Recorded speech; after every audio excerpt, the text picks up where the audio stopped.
Greetings, lore keepers, and thank you for joining me once more.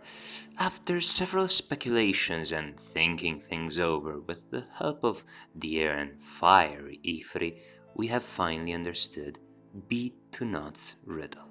Our jovial poet pulled a fast one on me. Quite the dodgy fellow. Just the same, welcome to CinderTown.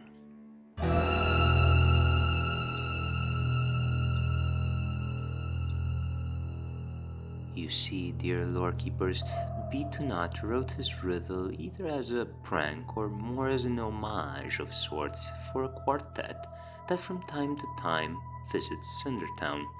These ancient friends have always been depicted rather negatively in the common imagery, so our poet thought well to have some fun with said representations and use them to his advantage. What I initially thought to be a mistake on his part, one made because of the horrors he had seen, was in fact a clue to solve the riddle. The title was I Speak For, but the O seemed to be written half as an O and half as a U, making it out to be the number 4. Oh, what fools these mortals be, and indeed, what fool was I not to realize that there are never mistakes in his writings. Everything is willed into existence through his pen. Furthermore, the two stanzas were linked together, one on one, verse to verse, and that finally makes perfect sense. Why, where are my manners? Instead of rambling on, let me just explain the meaning of his words and why the answer to his riddle is the 4 horsemen. Yes, yes, those 4 horsemen. So let us begin the analysis. I speak for the fiery blood-soaked passion is to be linked directly with I am the fierce arm that upholds the blade. Well, the blade, or the sword, represents in fact war.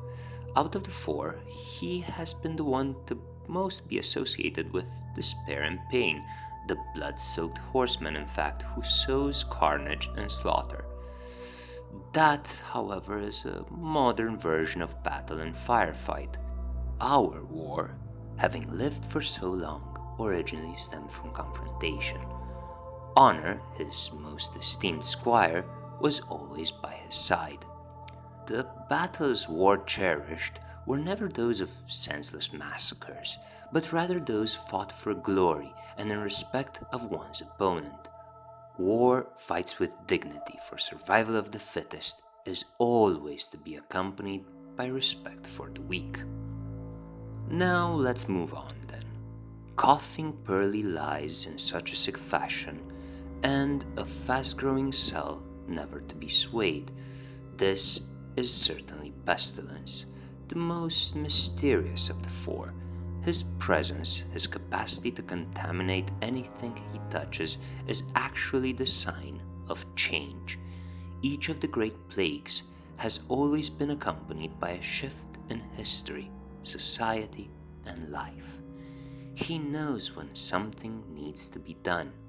His ways are admittedly more subtle, but pestilence is always the contagion of an idea, and mind you, not an infected one at that. He is able to spread a concept through his mere existence. Ah, shouting from pangs from my ebony throat, the gut and one devouring haul. Yes, the pangs of hunger, those that require food. The nutrients, however, hunger requires, are never so evident. His needs are not restricted. He is the representation of ambition, of wanting more, not with envy or avidity, mind you, but with survival in mind. The intrinsic embodiment of hunger is not that of desperation nor that of gluttony. He is merely there to remind us that there is something deep within us all that shall never be quenched. But it is something that also keeps us alive as long as we nourish it. And finally, behold the pale horse, the final horseman of the last verse.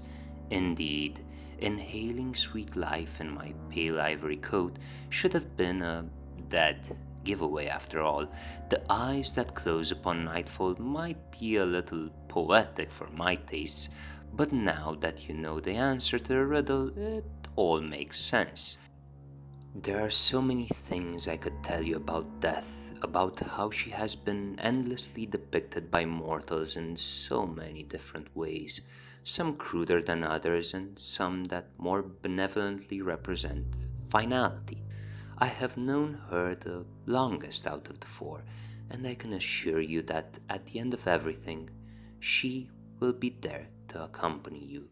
She will wait when no others could or would, and instead of being alone in your last journey, you will have someone guiding you towards a new beginning.